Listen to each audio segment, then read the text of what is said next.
Okay. Good morning, everyone. Naririnig po ba ako ng lahat? Opo, ma'am. Opo. Okay. So, sana maging okay yung signal natin kahit medyo maulan ngayong umaga. So, last meeting, dito tayo natapos. Or ito yung last part na napag-usapan natin tungkol sa tatlong elemento ng kabutihang pang lahat. So, itong tatlong to, again, ito yung mga bagay na mahahalaga na hindi pwedeng mawala upang makamit or maabot natin yung kabutihan para sa lahat. So last time, ito pa lang yung na-discuss natin tungkol sa pagrespeto sa kapwa-tao. So ngayon, itutuloy natin para dito sa dalawa at hanggang sa end pa ng presentation. So last time, isa sa elemento para makamit ang kabutihang panglahat ay ang pagrespeto sa kapwa-tao.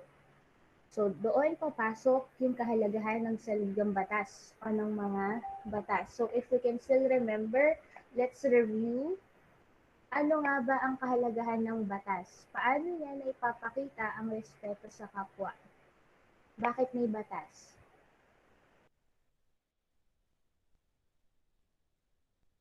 Para may karapatan kang mamuhay. Very good, Joaquin. So, sa mga batas na yan, ang pinaka ibinibigay niyan sa tao ay yung mga karapatan na dapat meron tayo. Kasi nga, 'di ba, meron tayong pinag-usapan na movie last week. Saan natin siya inahalan tulad ng movie? The Purge po. Okay, very good, Adrian. So, we talk about the purge, na kung saan merong time na walang batas.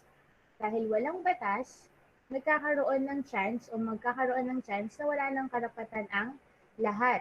Kasi pwede lang gawin ang mga bagay na pwedeng gawin sa'yo kapag simula na ng The Purge or pag nawala na yung mga batas na meron tayo. So, tama yung sagot ni Joaquin.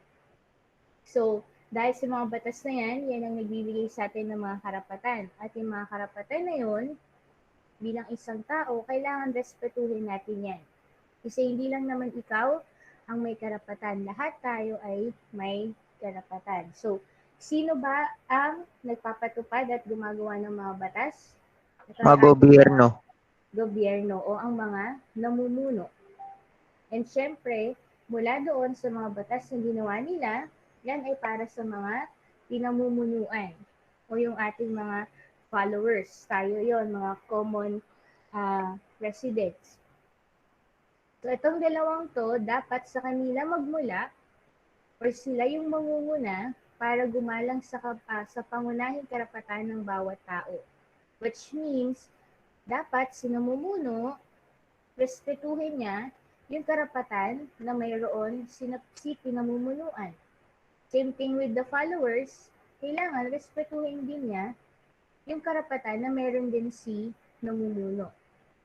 Kaya nga kung matatandaan nyo yung discussion natin last time, sa lipunan, kayo ay may kasamang iba. So napakahalaga na alagaan nyo yung relasyon na mabubuo ninyo sa lipunan. So it should be give and take. Kung meron kang gustong matanggap, dapat meron ka rin maibibigay.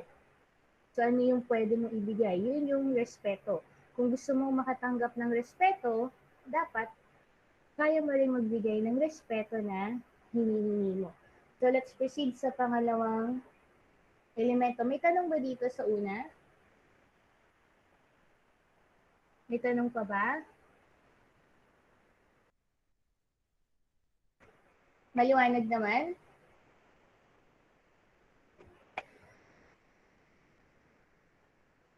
Walang sumasagot. Okay pa ba ang signal ninyo? Okay po, ma'am.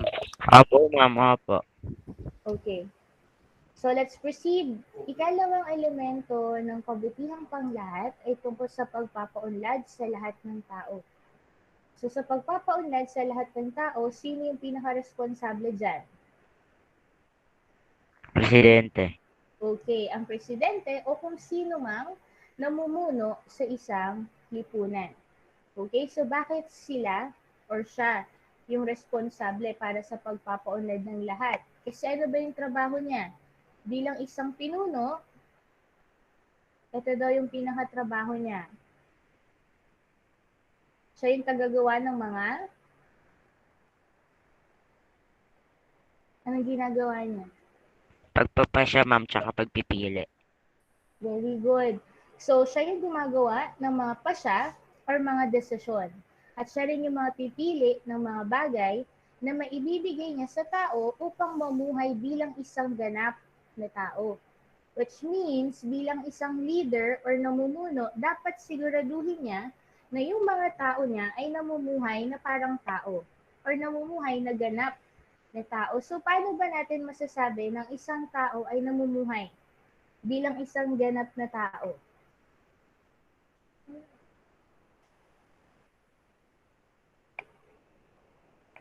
Paano ba? Paano mo masasabi, for example, tuwing kailan nyo naririnig, uy, mukha kang tao ngayon. Ano bang napansin mo sa kanya? Bakit mo nasabi sa kanya yon? Paano ba masasabi na ang tao ay mukhang tao? Or kumikilos na parang tao? Ano ba yung mga kailangan natin para tayo ay mabuhay bilang isang ganap na tao?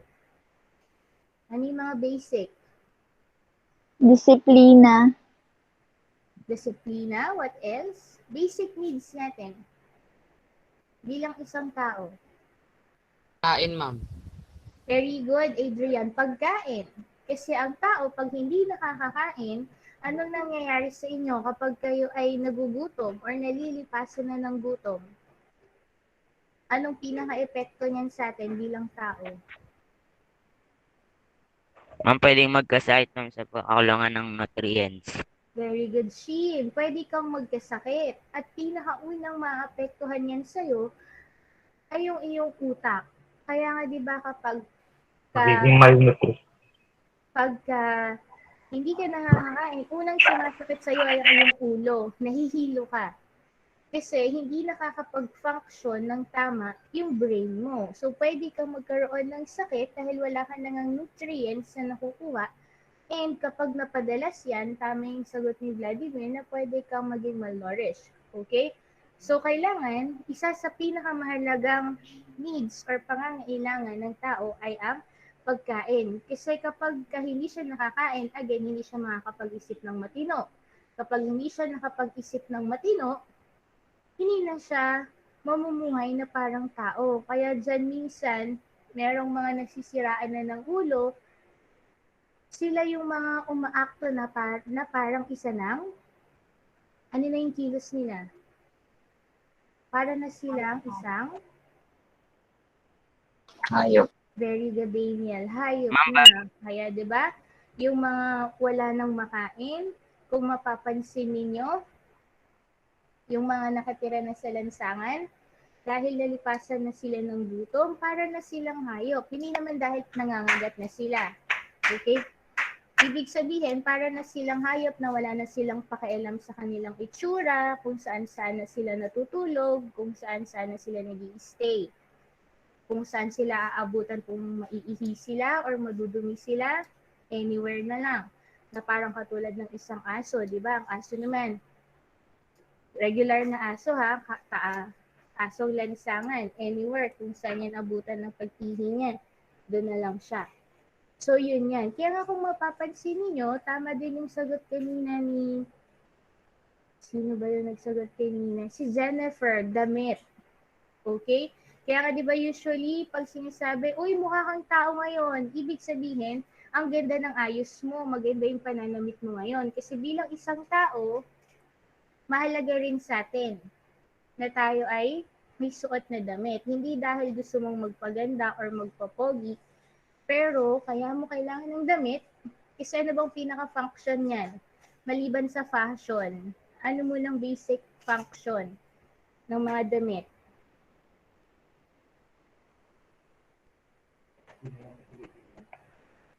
Anong maitutulong din sa atin? Takip po ng katawan. Very good, Adrian. Kailangan natin ng pangtakip ng katawan or protection sa katawan natin. Kasi hindi katulad ng mga hayop, sila ay merong makakapal na balat. 'Di ba? Pero tayong mga tao, hindi natin kayang tiisin yung pwede nating maramdaman sa environment natin, yung sobrang lamig, sobrang init. Kaya dyan tumutulong or yan ang naitutulong sa atin ng ating mga damit. Same thing, ano pa? Pagkain, damit, ano pang basic needs ng tao? Kalusugan. Bahay po. Kalusugan Prutas, at ma'am. bahay. Very good. Doon tayo sa bahay. 'Di ba? Kailangan natin kasi ng shelter. Kung ang mga hayop nga, karamihan sa kanila, naghahanap ng kanilang habitat or shelter, syempre tayo ring mga tao. Okay? Kasi hindi natin kaya, nakatulad nito, umuulan, hindi natin kayang magstay dyan sa labas lang. Kasi pwede din tayong magkasakit agad. So, napakahalaga na meron tayong tahanan or tinitirhan.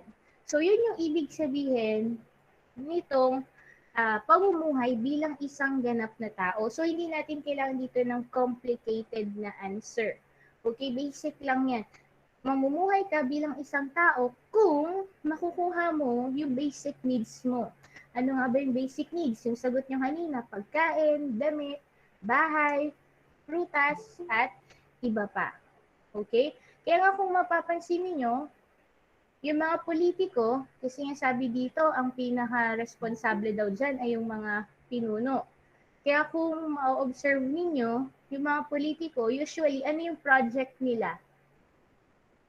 Kapag tumatakbo sila sa eleksyon, laging merong project sila na hindi pwedeng mawala. For example, sa pagkain. Namimigay ng pera, ma'am. Pamimigay ng pera. Kapag gusto mong iboto, gusto nila na iboto mo sila. Tama din yun. Pero ano yung basic projects nila? Kasi unang-unang sagot nyo kanina, pagkain. Anong proyekto ng mga politiko ang nagtumutugon sa pangangailangan ng tao sa pagkain? Laging mayroong Relief goods. relief goods. Very good. 'Di ba? Lalo na kapag merong mga sakuna. Diyan nangunguna yung mga pinuno. Lagi silang namimigay ng relief goods. Bigas, noodles, delata. 'Di ba? Kasi kailangan nilang i-assure na yung mga tao nila mamuhay bilang isang ganap na tao. What else? Para dun sa sagot ni Vladimir. Kuryente, ma'am. Oo. Para dun sa sagot ni Vladimir, yung mga malnourished, wala na silang nutrients or kulang sila sa mababa ang kanilang health. Okay, kalusugan. Sa mga malnourished, usually, ano yung project ng mga politicians? Feeding program po. Very good, Bigay ng Alea. balta. Feeding program. Okay? So, tungkol yan sa pagkain. Di ba, usually, sa mga politiko, lagi may feeding program, lagi may relief goods. Kasi yun yung sinasabi netong ikalawang elemento. Kailangan nilang siguraduhin na yung mga tao na pinamumunuan nila ay mamuhay bilang isang tao. Sa bahay naman, anong project ng mga politiko ang konektado sa pagkakaroon ng tirahan? Ang mga politiko, namimigay sila madalas ng, anong tawag natin doon? Kunwari, may mga nasunugan, o kaya may mga sa isang lugar, demolish yung kanilang squatter Pabahay area. po. Very good, Elea. Nagkakaroon ng pabahay. Diba? So, kung nagigets nyo na, yun yung ibig sabihin yan. Okay? Tinutugunan ng leaders yung basic needs ng tao upang siya ay mabuhay bilang isang ganap na tao. Kasi yun yung layunin ng mga leaders. Okay? So, huwag nyo iisipin na kung minsan, ay, ano ba yan, lagi na lang feeding program, ay, ano ba yan, lagi na lang relief goods, lagi na lang pabahay. Hindi kasi pwedeng mawala yun. Kailangan talaga na paulit-ulit siya, kailangan na talaga na patuloy lang siya, kasi nga, yun yung basic needs ng lahat. Okay? Hindi lang siya kailangan ng mahirap, kailangan din siya ng mayayaman at ng may mga kaya. Kasi bilang isang tao, pare-pareho lang naman tayo ng basic needs. Okay? At yung basic needs na yun, ang dapat tumugon doon ay yung mga namumuno. Okay, so meron bang tanong dito sa ikalawang elemento ng kabutihang panglahat? Maliwanag ba tayo dito? May tanong ba? Oo, ma'am. Okay, Angel, thank you. So, pangatlo, last but not the least, okay, kapayapaan. So, maliban sa respeto, yung unang elemento, pangalawa ay yung pagpapaunlad sa lahat ng tao. Pangatlong elemento ng kabutihang panglahat ay tungkol sa kapayapaan. Okay? Bakit napakahalaga ng kapayapaan?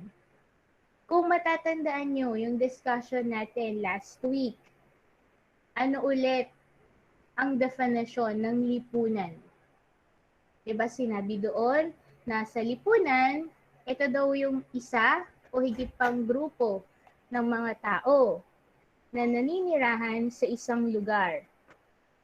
Pero maliban doon, kung doon na sila nakatira, kailangan hindi na sila aalis. Doon na sila pinanganak, lumaki, tatanda, panghabang buhay. Ibig sabihin, ano yung important word natin last time doon? Starts with letter P. Ano kaya? Pag wala nang balak lumipat ka, umalis pa sa lugar na yon. Permanente. Yes, Adrian, again. Permanente, ma'am. Permanente po. Joaquin and Adrian. Permanente. Okay? Dahil sa isang lipunan, permanente ka na doon, hindi ka na aalis, kailangan siguraduhin yung kapayapaan. Okay? Kasi napakahirap magstay sa isang lugar na magulo. Kaya kasama dito sa tatlong elemento ng kabutihang panglahat ang kapayapaan kasi nga forever ka na doon. Okay? Kapag ka walang kapayapaan, may chance na umalis ka. Okay? Para hindi ka na umalis, kailangan siguraduhin na mapayapa ka doon. Nabubuhay ka ng mapayapa. So, paano mo ba masasabi na payapa ang isang lugar? Payapa ang isang lugar kung nasisiguro or merong seguridad ang katarungan. Okay? Ano bang ibig sabihin ng katarungan? Tuwing kailan niyo ba siya naririnig? Tuwing kailan siya isinisigaw or pinaglalaban ng tao? Katarungan. Every time na? Nahingi po ng hustisya. Okay, Aliyah. Tuwing may time na humihingi ng hustisya at specific example ni Daniel ay pag may namatay. Correct. Bakit kapag ka may namatay, hinihingi mo yung katarungan? Ano ba yung tinanggal sa kanya? Ano ba yung kinuha sa kanya? Buhay, ma'am. Buhay. Very good. Ibig sabihin, kaya niya kinukuha or hinihingi yung katarungan kasi merong kinuha na dapat ay para sa kanya, which is yung kanyang buhay.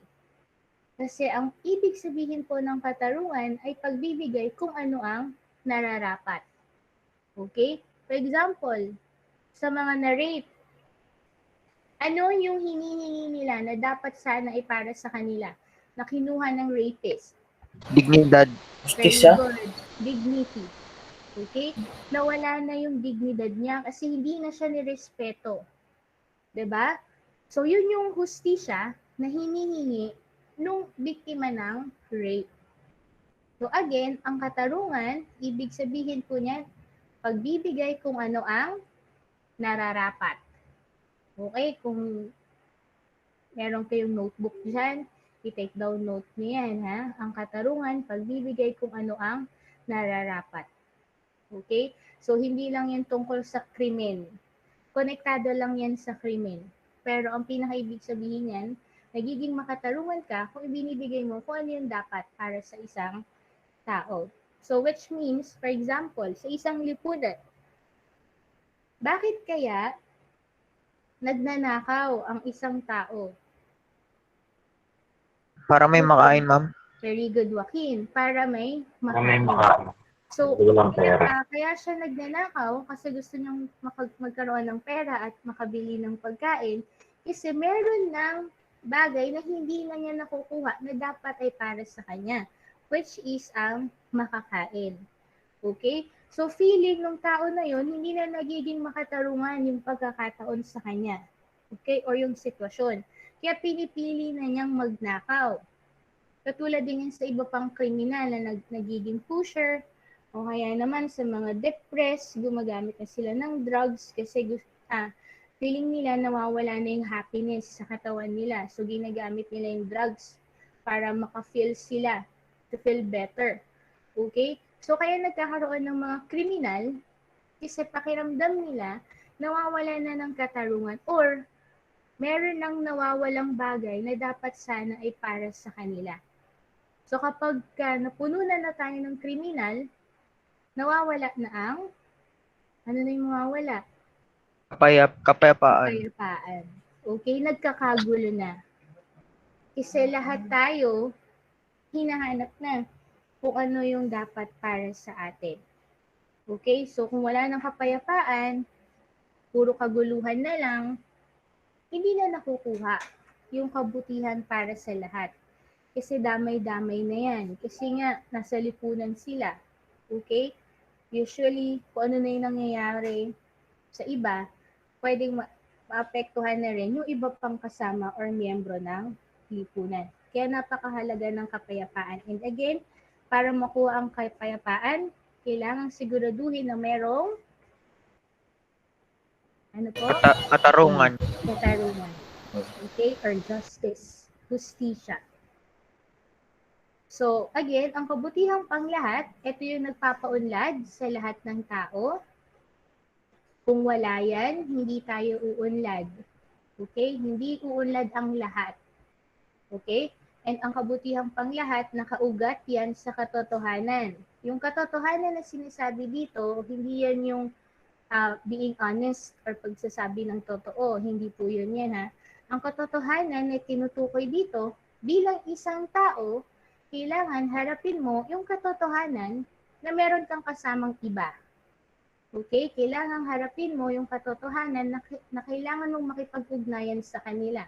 Kailangan mong makisalamuha, makisama. Okay? At sa pakikisama na yan, doon mo makakamit ang katarungan.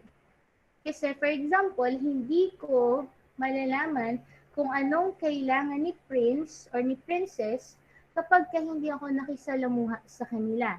Baka mamaya meron na akong nakukuha na bagay na para sa kanila sana, may chance na pwedeng hindi na ako maging makatarungan sa kanila. So napakahalaga na makipag-usap ako sa kanila, makisama or makisalamuha. And syempre, sa pakikisalamuha na yun, pwede mong makamit ang katarungan, mapapanatili natin buhay ang pagmamahal. Okay? Kasi etong bagay na to, ito ang pinakamahalaga sa lahat ng bagay. Are you familiar with the 10 Commandments? Dito sa mga Katoliko lang, ha? Yes, ma'am. Po, ma'am. Yes. So we have our 10 Commandments or 10 utos ng Diyos. Diba? Sa 10 utos na yun, ano kaya yung pinaka the best rule or Bawal the best pumatay. commandment of all? So para kay Joaquin, bawal ang pumatay. So Pagmamahal. bakit Huwag gagawa ng sarili. hindi ka pumatay? Kasi kapag ka pumatay ka, merong nawala sa'yo. May nawala na sa damdamin mo. Diba? Mahirap So yung po. batas na yun, may pinag-ugatan pa yung isa pang batas. Which is yung the best na batas na hinahanap ko. Ano kaya yung the best na batas? Mahal po, Or the ma'am. Ma'am, best huwag rule? Huwag gagawa ng manirang puri ng sariling Diyos. Huwag gagawa ng sariling Diyos, huwag maninira ng puri. Which means, kung hindi ka gagawa ng sarili mong Diyos, dapat loyal ka lang. Ang loyalty, lagi yan nire-require kapag ikaw ay Anong sagot mo, Adrian? Mamahal po, ma'am. Pagmamahal. Mahalin ang iyong kapwa, ma'am. Yung pala. Yes, Vladimir, mahalin ang iyong kapwa katulad ng pagmamahal mo sa Diyos at sa iyong sarili. That is the best rule. Or in short, the best rule or the best commandment is to love. Okay? Mula kasi sa pagmamahal or sa pag-ibig na yan, doon talaga nagmumula ang lahat. Kung hindi ka marunong magmahal, hindi ka magiging makatarungan. Kasi wala ka nang paki sa iba eh. Bahala na sila. Hindi ko ibibigay kung ano yung nararapat sa kanila. Pero kung marunong kang magmahal, Mararamdaman mo, ay, dapat yan para sa'yo. Sige, ibibigay ko yan sa'yo. And mula sa katarungan na yun, ikaw ay nagiging makatotohanan. Ibig sabihin, dahil nagmamahal ka, iniiwasan mo yung mga bagay na hindi dapat. Doon ka lang sa mga bagay na dapat mong gawin. So, nagiging makatotohanan ka. Okay? So, napakahalaga niyan. Kung walang pagmamahal, wala rin tong lahat. Okay? Pero, dahil sa mga bagay naman na to, katotohanan, katarungan at kabutihang panglahat, yun naman ang bumubuhay dito sa pagmamahal. So, lahat ng yan, hindi pwedeng may mawalang isa. Okay? Kailangan lagi silang sama-sama. Walang naiiwan. So, let's proceed. So, ang tao daw, kaya niyang mamuhay sa lipunan. Okay? Ibig sabihin, ano nga ulit yung lipunan? Ano ulit ang lipunan? Lipon. Ito daw yung mga sa lipunan. Sinong bumubuo dyan? Mga kapitbahay. Okay, mga kapitbahay, mga tao, Mga mamayanan. grupo ng tao, mga mamamayan. Very good, Jazzy. Correct. Vladimir. Mga mamamayan, mga tao. Okay? So, ang tao, kaya niyang mamuhay sa lipunan. Ibig sabihin, ang tao, may kakayahan siya na mamuhay kasama ang iba pang tao. Okay? Kasama ang kanyang kapwa. At ang tao daw, kawangis daw siya ng Diyos. Ano kayang ibang salita para sa kawangis? Kamukha. Mas mababaw. Very good. Kamukha. Okay? Ibig sabihin yan, hindi naman yung literally kamukha, ha? Na parang identical twin. Hindi po ganon. Ibig sabihin lang nun, tayo ay kawangis or kamukha ng Diyos, hindi tayo nalalayo sa Kanya. Okay? Ang Diyos ay may kakayahan na magdesisyon. Ang Diyos ay may nararamdaman. Katulad din ng tao. Binigyan tayo ng Diyos ng isip at puso. Isip para magkaroon ng kakayahan na makapagdesisyon or makapag-isip. Puso para meron tayong kakayahan na makaramdam. Alright? At ang tao, may kasama. Walang tao na kayang mabuhay mag-isa. Kahit na ano pang ipaglaban nyo, kahit na ano pang tawag dito, ipaglaban, idebate ninyo. Okay? Kahit na ano pa yan, ang tao, hindi niya kayang mabuhay mag-isa. May chance lang talaga na meron sa atin, gusto nilang mapag-isa. Most of the time. Pero not all the time. Okay? So, ang tao may kasama, at ang tao ay panlipunang nilalang or social being. Pag sinabing panlipunang nilalang, ano kayang ibig sabihin yan? Ang tao dapat ay, dahil siya ay panlipunan, Alam mo sa very mga good, kapwa Vladimir. niya. Kailangan niyang makisalamuha sa kapwa niya. Kasi nga, sa lipunan, pinakatrabaho natin ay ang makisalamuha. So, ang tao ay panlipunang nilalang or social being. At ang tao, kaya yan X, hindi yan nag-iisa or solitary being. So, ang kabaligtaran po ng social being ay solitary being. Okay? Panlipunang nilalang, kabaligtaran yan ay ang pag-iisa. Okay? Hindi tayo pwedeng mag-isa. Tayo ay isang social being. Kailangan natin ng kasama. Kaya nga ginawa ang tao na merong kapartner. At depende yan sa'yo kung sinong partner ang gusto mo. Ang mahalaga, meron kang kasama. So, ang pakikipag-ugnayan sa kapwa, dahil nga tayo ay panlipunang nilalang, kailangan nating makisalamuha, ibig sabihin, kailangan nating makipag-ugnayan. Ang pakikipag-ugnayan daw ay likas sa ating pagkatao. Anong ibig sabihin ng likas? Paglikas na sa Inborn, ma'am. Natural. inborn. Very good. And ano pa yung isa? Natural po, ma'am. Natural. Yes, Adrian, natural. Okay, inborn na yan, natural na yan, hindi yan mawawala sa'yo. Okay? So, bilang isang tao, likas para sa atin or natural sa atin, inborn na yan, na kayo ay makipag-ugnayan sa iba. Dahil ayon yan sa Pontifical Council for Justice and Peace. So, libro yan. Ang tao daw or ang pakikipag-ugnayan sa kapwa ay social nature of human being. So, tama yung sagot kanina ni Adrian. Natural. Nature natin bilang isang tao na maging isang social human being. Okay?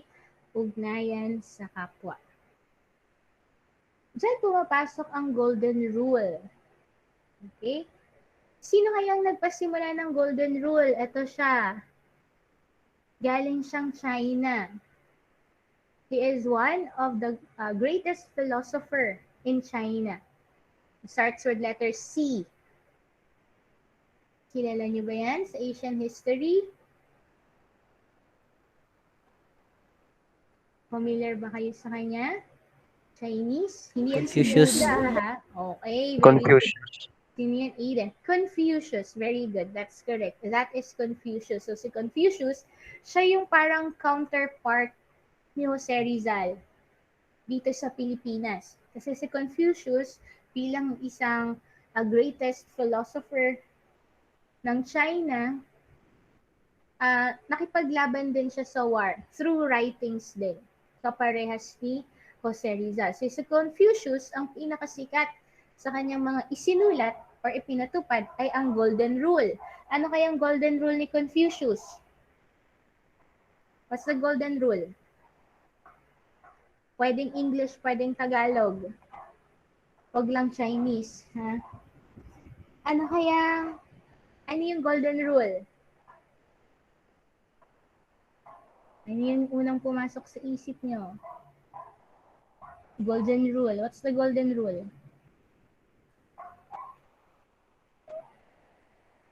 Anyone? Sa Tagalog, nagsisimula siya sa huwag. Sa English, do not. Hindi donut, ha? Do not. Ano kaya yung golden rule niya?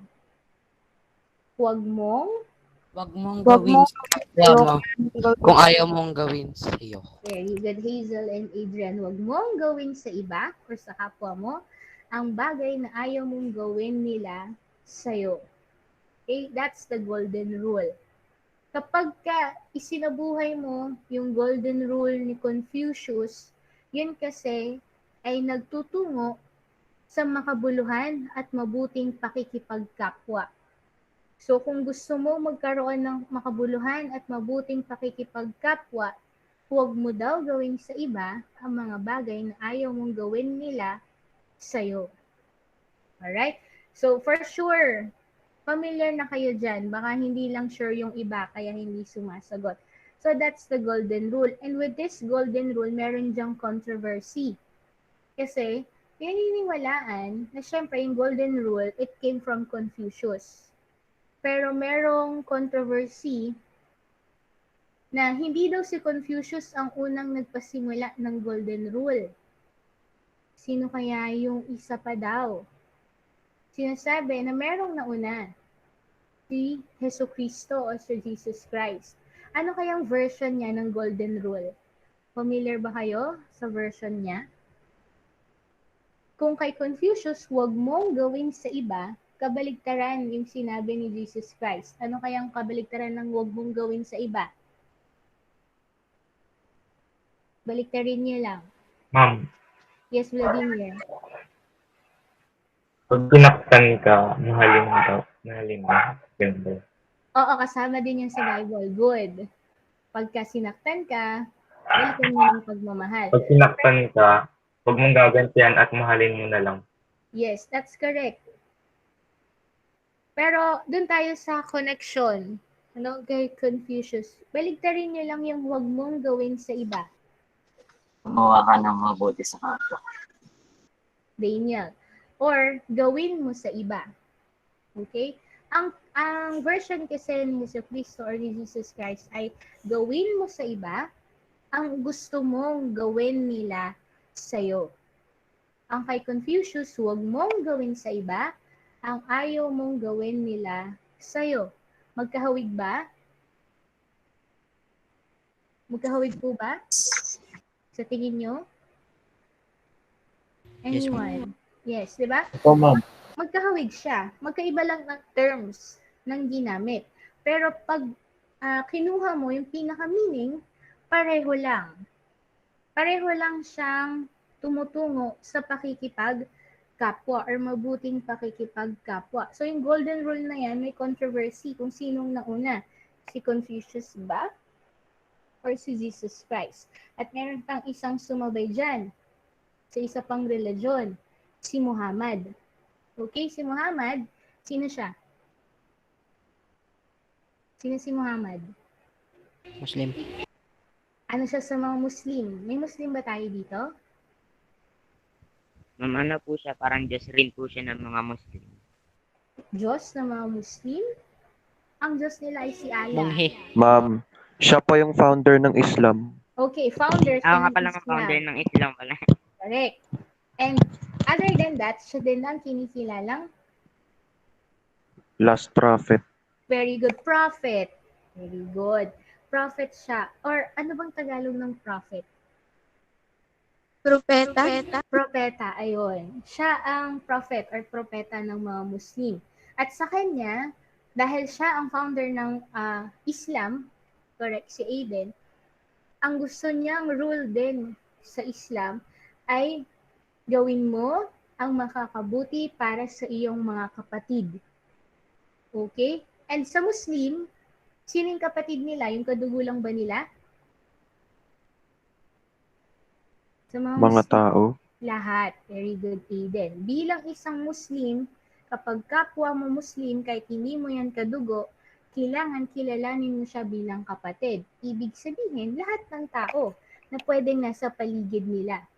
Which means, kahit na sa Islam, pinaniniwalaan din ang mabuting pakikipagkapwa. Gawin mo kung ano ang makakabuti para sa iyong kapatid. Okay? Sa kapwa mo. So, sa tatlong yan, regardless kung sino man ang nauna sa kanilang tatlo, sa golden rule na yan, pare-pareho lang naman ng meaning, yun ay ang makabuluhan at mabuting pakikipagkapwa, yun na yung mahalaga.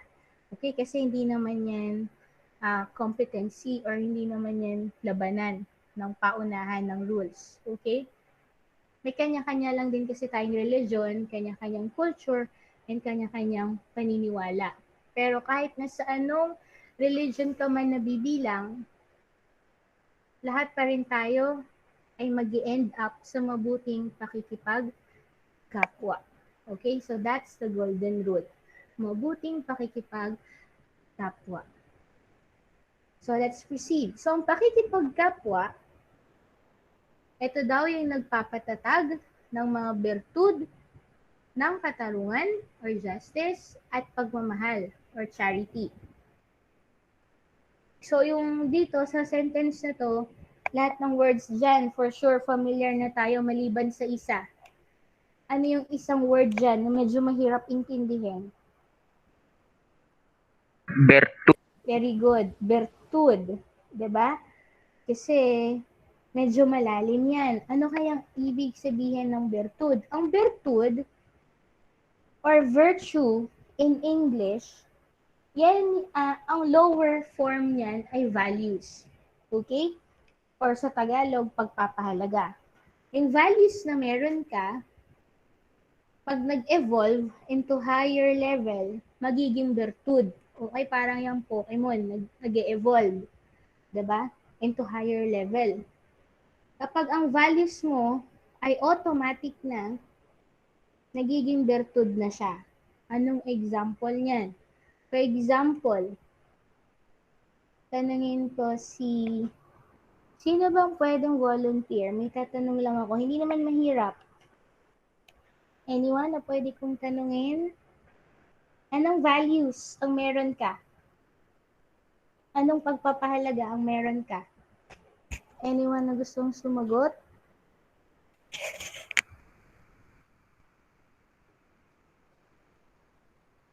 Sinong gusto? Rogel? Diyan ka pa ba, Rogel? Rogel. Ma'am, Anong values ang meron ka? Pagpapahalaga. Adrian daw. itanong mo. Ano, Rogel? Anong mahalaga para sa'yo? Para sa'yo, mahalaga ang Magkaroon ng kaibigan. pagkakaibigan. Good Kaibigan. relationship. Thank you, Rogel. So, kung kay Rogel, values niya or pagpapahalaga niya ang kaibigan, ibig sabihin, sa puso't isip niya, mahalaga friends or mahalaga ang kaibigan. So, kung may kaibigan ka, kailangan respetuhin mo yan, hindi ka magsisinungaling sa kanya, hindi mo siya ipupunta sa danger or kapahamakan. So, yun yung value ni Rogel. Paano siya magiging bertud? Okay? So, si Rogel, may best friend siya. Yung best friend niya, niyayaya siya na mag-cutting. Okay? Ay, best friend ko to, niyayaya akong mag-cutting. Para kay Rogel, mahalaga ang pagkakaibigan. Value niya yun.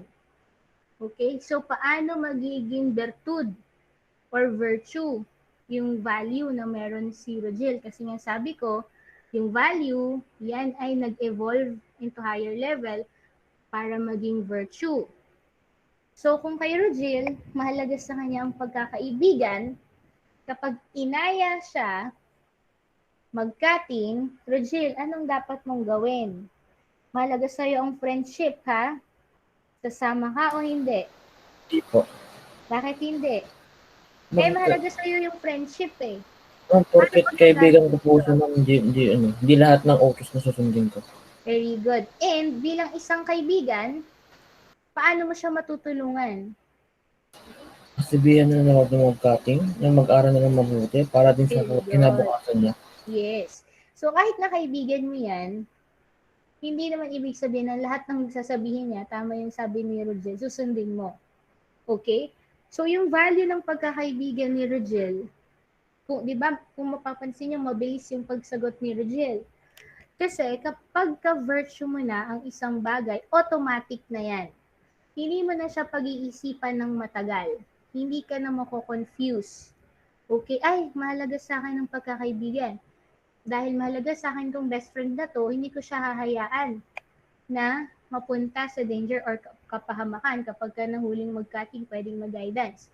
Which means, hindi na nag-isip ng matagal si Rogel, nag-decide na siya agad. Dahil mahalaga para sa kanya ang friendship, hindi niya hayaan na mapahamak yung best friend niya. So, yun ang ibig sabihin ng bertud. Ito, yung mga value or pagpapahalaga na automatic na. Pag automatic na, hindi mo na siya pinag-iisipan ng matagal. Same thing, kapag mahalaga sa'yo ang respeto, pagsasabi ng po at opo. Minsan, sino dito nakakalimutan na mag-po at opo? Meron ba? Ako, minsan nakakalimutan ko. Kayo? Kayo din ba? Minsan nakakalimutan niyo mag-po at opo? O hindi? Anyone? May nakakalimut ba minsan na mag-po at opo dito? Kung meron, kapag ka nakakalimutan mo pa, ang pag- Yes, Vladimir. Thank you. Minsan nakakalimutan namin ni Vladimir na mag-po at opo. Pero Vladimir, Ako din, ma'am. yes, Joaquin, thank you. Pero ibig sabihin ba nun, hindi na mahalaga sa inyo ang pagsasabi ng po at opo? Hindi po. Hindi. Mahalaga pa din, ma'am. Mahalaga pa rin. Correct, Joaquin. Pero minsan, nakakalimutan lang. Ibig sabihin, value mo siya. Mahalaga yun para sa akin. Nagsasabi pa rin ako ng po at opo. Pero minsan, nakakalimutan. Which means, hindi mo pa siya bertud. Okay? Hindi pa siya automatic sa'yo. Pero kapag never mo na siyang nakalimutan, automatic na yan sa'yo. Pag may kumausap ka, hindi mo na iisipin kung magpo at opo ka. Ibig sabihin, bertud mo na. Okay? Kasi automatic na siya sa'yo. Kaya meron kayong kakilala na kahit sinong kausap niya, sagot niya po. Syempre, hindi naman yung kahit kaedad ha. Yung never lang nakalimutan na maging magalang. Ibig sabihin, bertud na niya. Okay? Automatic na sa kanya yun. So, dito, sa pakikipagkapwa, nagpapatatag daw yan ng mga bertud ng katarungan. Ibig sabihin, kung mahalaga sa'yo ang katarungan at bertud mo na siya, hindi mo na kailangang mag-isip ng matagal. Okay? Hindi mo na kailangang pag-isipan, ay, dapat ko ibigay sa kanya yung nararapat para sa kanya. Hindi kailangang matagal ka pang mag-decide. Automatic na yan. Ay, dapat ko siyang respetuhin. Okay? Ay, dapat ko siyang igalang. Automatic na. And bertud ng pagmamahal, again, katulad nga ng sabi ko kanina, yan kasi ang pinagmumulan ng lahat. Kung hindi na nawawala sa'yo ang pagmamahal, or automatic na siya sa'yo, bertud mo na yan. At ang katarungan, again, at pagmamahal, yan ang nagpapatatag sa bertud nating lahat na makakatulong sa atin upang magkaroon ng mabuting pakikipagkapwa. Okay? So, let's proceed. So, this is the last part for today's discussion. So, bago natin pag-usapan tong last part, may mga tanong ba? Wala na, ma'am. Wala naman po. Thank you. So, katarungan at karapatan. Okay? Again, tama yung sagot kanina. Mula sa mga batas, nagkakaroon ng karapatan. At mula sa karapatan na yan, kapag ka nawala, saka laging sumisigaw ng katarungan. Okay? So, ang katarungan at karapatan, ito yung pagmamahal, pagmamalasakit, at pagmamahal sa kapwa. Okay? Hindi pa rin mawawala yung pagmamahal. Kasi kapag may pagmamahal, doon nagbibigay ng respeto sa karapatan. At kapag nire-respeto ang karapatan, doon nasisiguro na mayroong katarungan. So again, ang katarungan, ito yung pagbibigay kung ano ang, ano daw? Ano to? Nararapat. Nararapat. Ano ang nararapat. Okay? At ang karapatan, ito yung paggalang sa ating Dignidad. dignidad. Okay? Familiar ba kayo sa salitang dignidad? Yes, ma'am. Yes. Pwede bang mawala ang dignidad ng tao?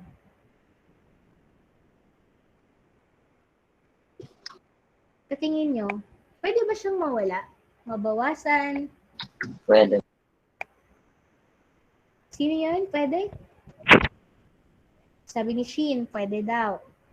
Correct. Pwedeng mawala or mabawasan ang dignidad ng tao. Paano? Paano kaya? Pag may pinagawa siya na labag sa loob sa'yo. Okay, Joaquin, pagka may ginawa, nalabag sa'yo. Ano pa? Yes, Daniel? Wala si Daniel. Joaquin, ano example mo ng mga bagay na labag sa'yo? Kahit basic example lang. Simple lang. Ano kayang Pagnakaw, ma'am. Okay, pag nanakaw. Ibig sabihin, merong kinuha na bagay na para sana ay sa'yo.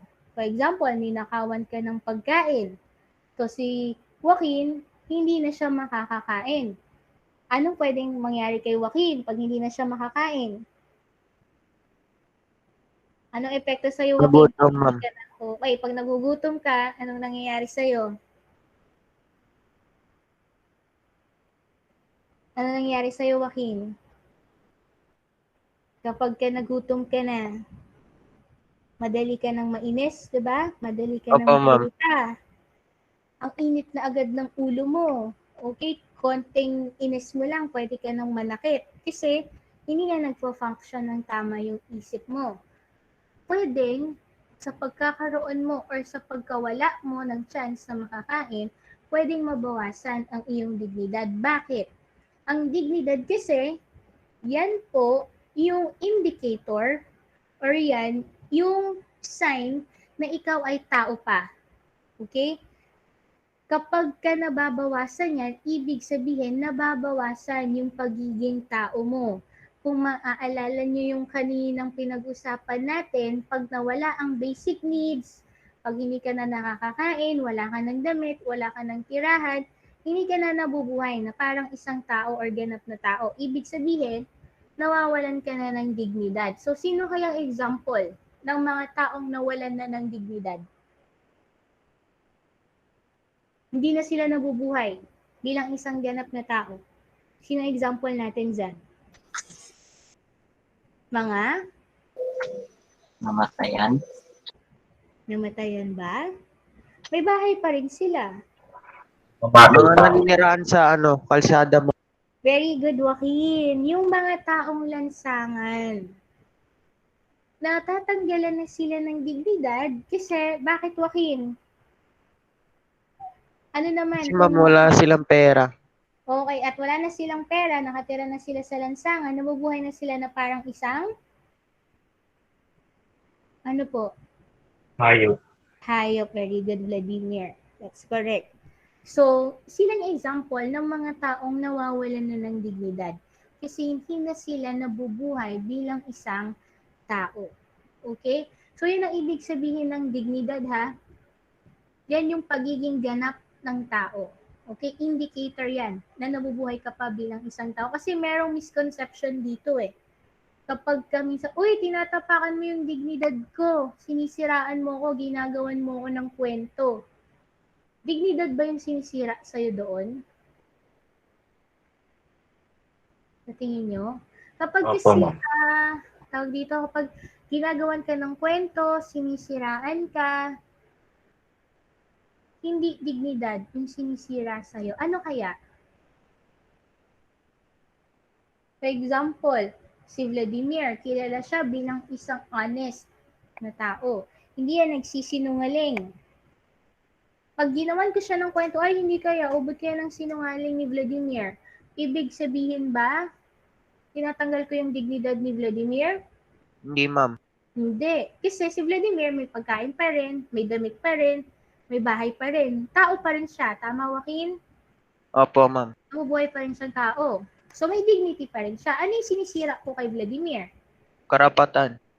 Yung karapatan niya. Ano pa? Yung Pagkatao ko, ma'am. respetuhin. Very good, Vladimir. Yung pagkatao mo. Yung iyong image. Okay? Yung imahe mo lang po. Pero hindi ko sinisira yung dignidad ni Vladimir. Sinisira ko lang yung imahe niya bilang isang honest na tao, hindi nagsisinungaling, and everything. Kasi yan ang nagiging misconception ng iba. Feeling nila pagka sinisiraan sila, ginagawan sila ng kwento, pinabackstab sila, feeling nila naaapakan na yung dignidad nila. Hindi. Ha? Hindi dignidad ang sinisira doon. Image mo, yung pagkatao mo lang. Pero hindi yung pagiging tao mo or pagiging ganap mong tao. Kasi nga again, ang dignity, indicator yan. Na nabubuhay ka bilang isang tao. Babalik tayo sa basic needs. Nakakakain ka, may damit, may bahay, at iba pa. Tao ka pa rin. So may tanong ba dito sa last part? Maliwanag ba ang lahat? Any questions? Wala na, ma'am. Okay. Sigurado? Wala na? So for this week, thank you everyone. So for this week, dahil hindi pa rin tayo tapos sa ating lesson, wala pa rin po akong ipapapasa. Okay? Wala pa akong activity. Ang kailangan nyo lang pong gawin. Okay? Dahil next week, maiksi na lang po yung part ng ating discussion. After nun, quiz po tayo agad. So, ang kailangan nyo lang gawin ngayong week, wala kayong ipapasa, pero very good, Rodjen. Mag-review. Ano yung i-review ninyo? Yung Ang ba nare-review? ng ating discussion. Okay? So, ipopost ko yung lahat ng video ng ating discussion para pwede nyong balikan. And kung hindi naman kayang balikan yung videos, isi-send ko po yung screenshots ng aking PowerPoint presentation para yun na lang po yung re-reviewin ninyo. Okay po ba? Ma'am, sinusulat ko. Okay, very good nung si Regil. Tingin nga, buksan mo camera mo, tingin ng notebook mo. Joke lang, Regil. So, thank you, Regil. So, again mag-review lang. Kung gusto nyo Makopya mag-review ako. through video, isi-send ko yan. Kung gusto nyo through PowerPoint presentation, isi-send ko rin yan sa ating group chat o sa ating Google Classroom. So, kung wala na pong tanong, goodbye everyone. Enjoy your lunch. Thank you for listening. Bye-bye. Thank you po, ma'am. Thank you. Salamat. Bye, ma'am. Bye, ma'am. Thank you po, ma'am. Salamat, ma'am. Bye. Hello, Miss. Bye. Yung ma'am. Yan, sound muna tayo. Sir. Pag-alis, ako'y magbabalik. Bro. Sound trip. Ma'am, Yes, Charlie Mar. ilang taon ka na, ma'am? 25. Ma'am, binitawan ka niyan pag Wala, ma'am. Nagtanong lang po.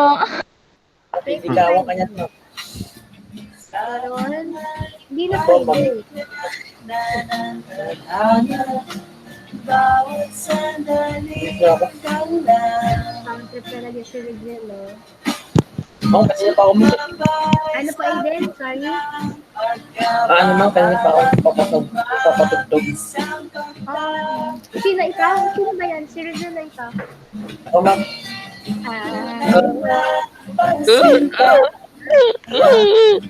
Justin, ano ba nangyayari sa'yo?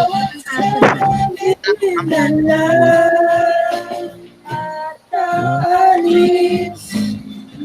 umilis na ako ma'am. Bye po. Bye! Thank you!